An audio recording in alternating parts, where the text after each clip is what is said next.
When considering the existence of dinosaurs, we must first acknowledge that the vast majority of these creatures are without question conceptual inventions rather than scientifically accurate depictions of Earth's inhabitants.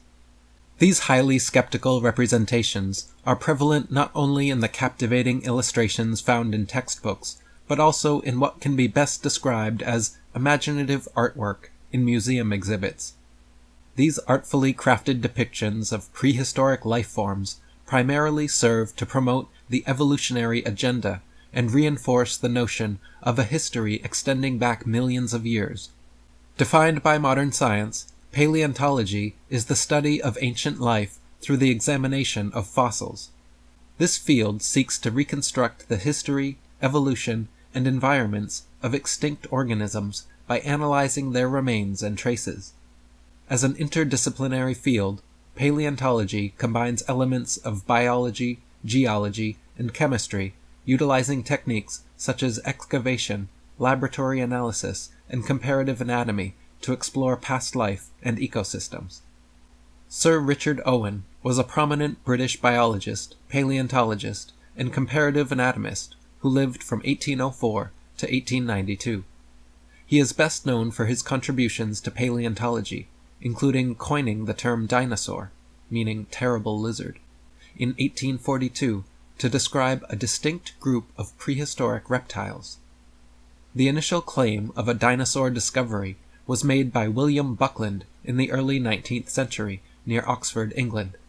His most notable find consisted merely of a partial lower jaw with teeth and assorted fragments of limb and vertebral bones.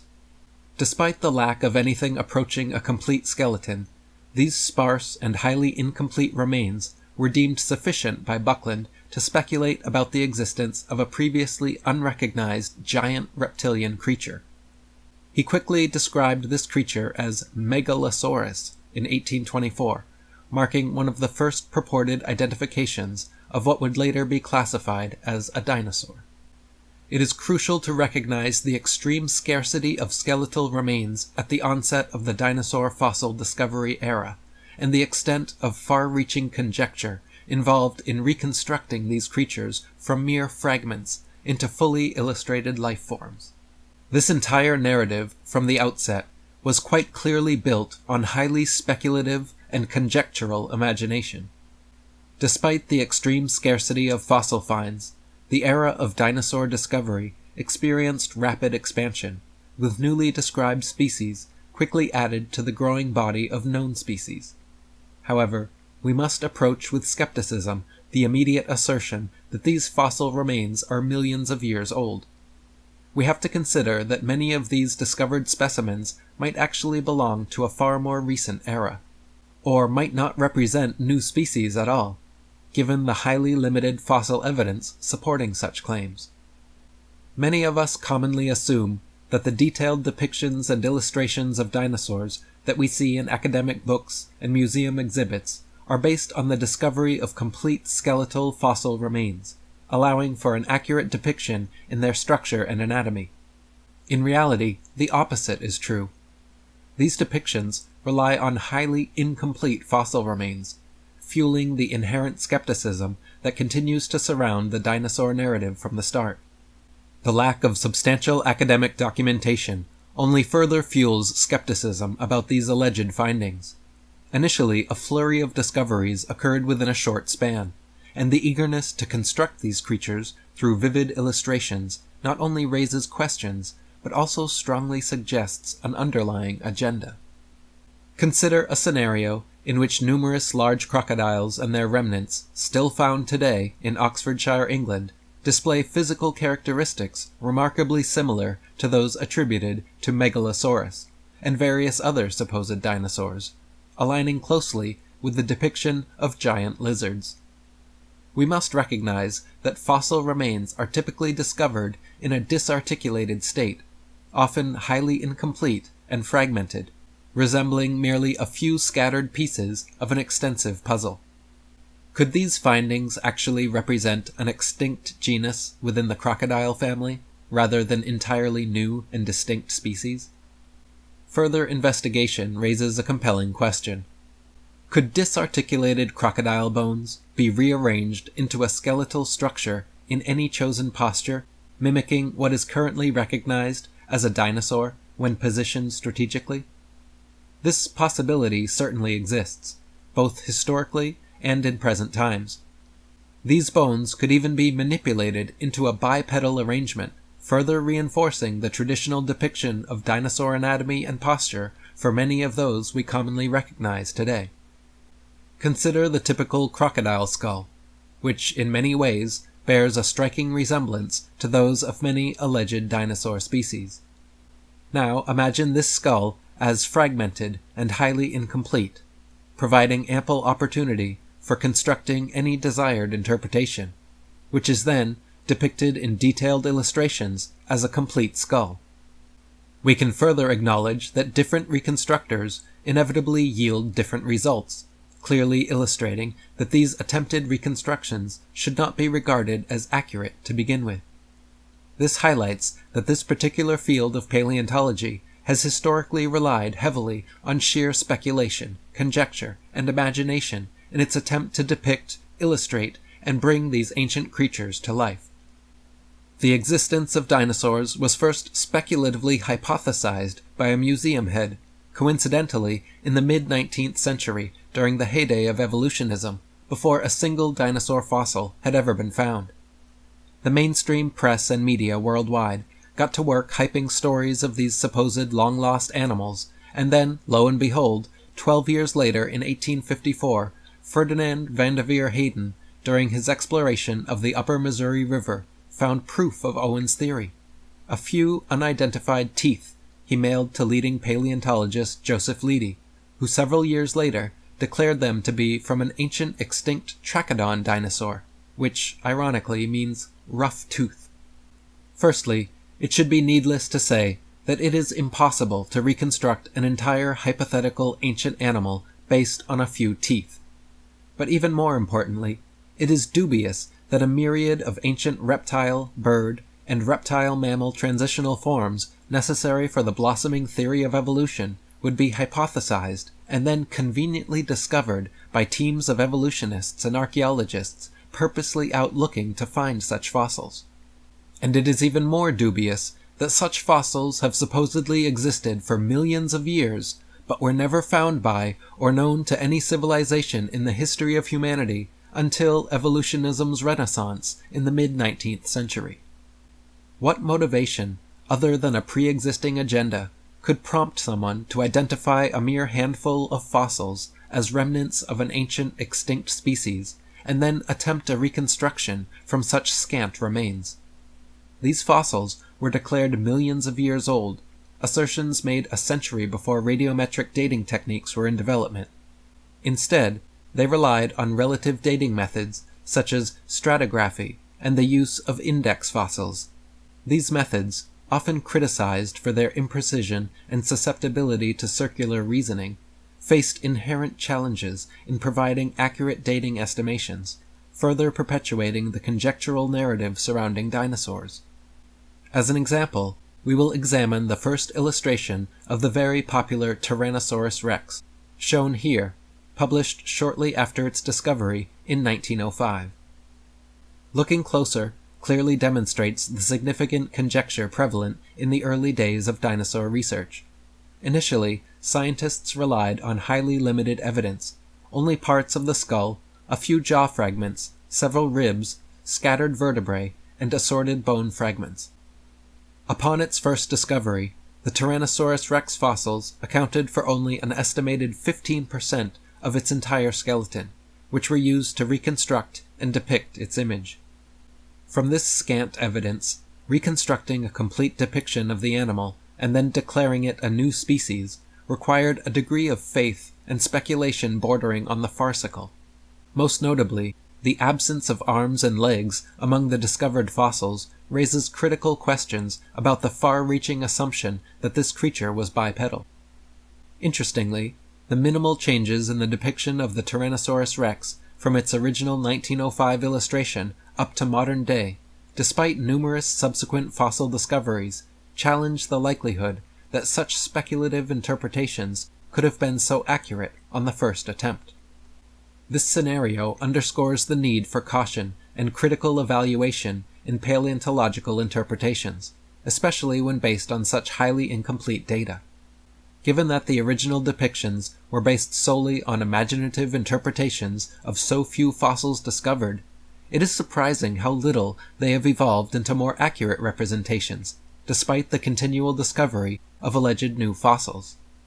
David Wozni, an American writer, said, "Why were there no discoveries by Native Americans in all the years previous when they roamed the American continents?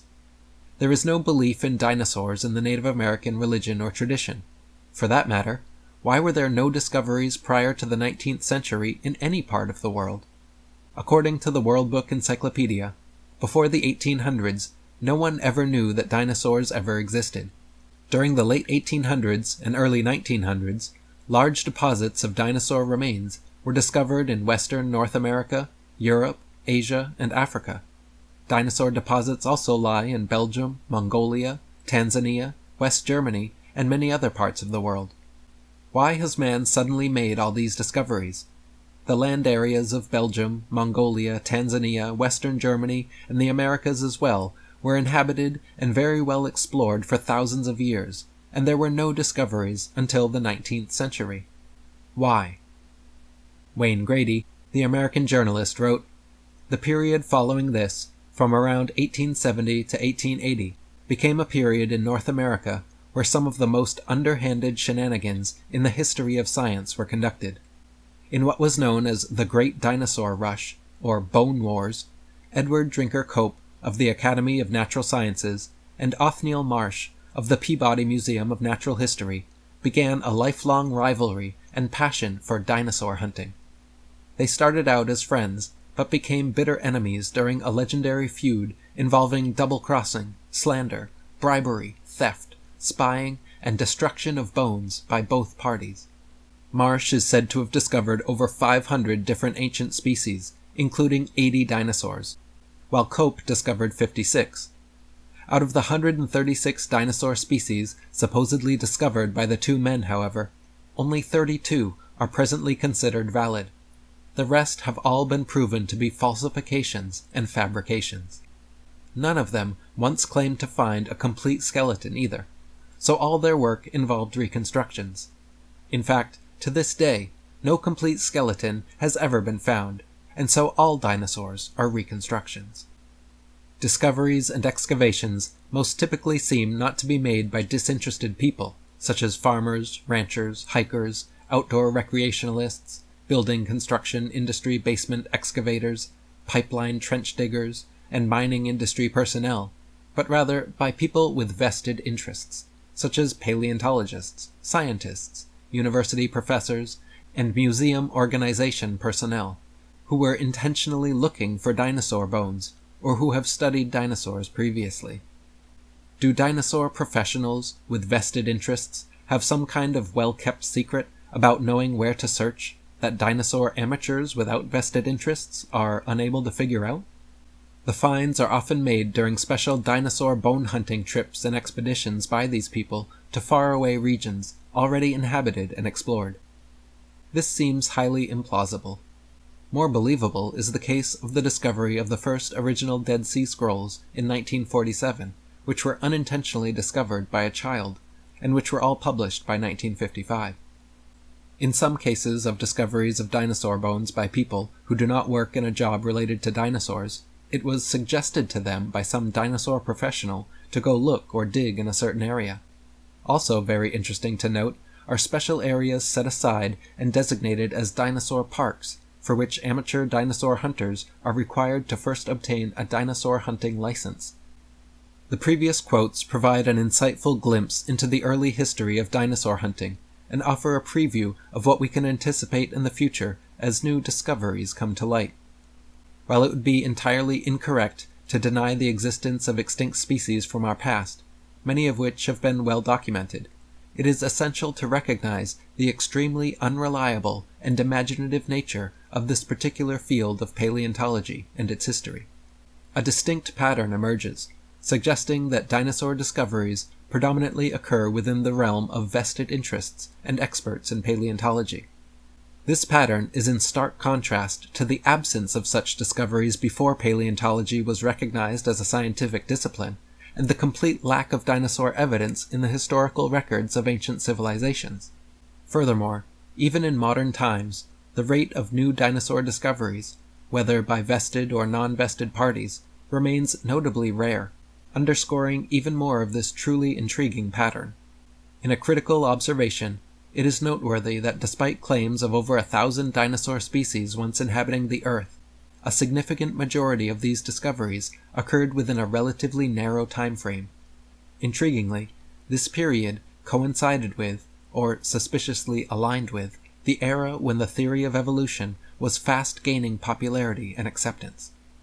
Despite the momentous advancements in modern excavation technology, and during the most populated period in world history, discoveries of dinosaur fossils have seemingly become increasingly rare. Furthermore, when such fossils are found, they are typically not discovered organically by neutral parties, such as construction crews or site builders, but rather by those directly involved in paleontology. Efforts to access and examine original dinosaur fossils, whether from museum exhibits or custodians claiming to possess them, are systematically denied, regardless of one's affiliation with scientific or paleontological fields.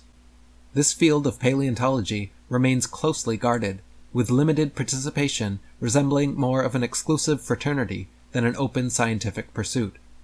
Although I was once captivated by the allure of these creatures, their fascinating illustrations, and the sheer concept of prehistoric life, I have come to a stage where it has become crucial to question the plausibility and veracity of this entire account from its beginning.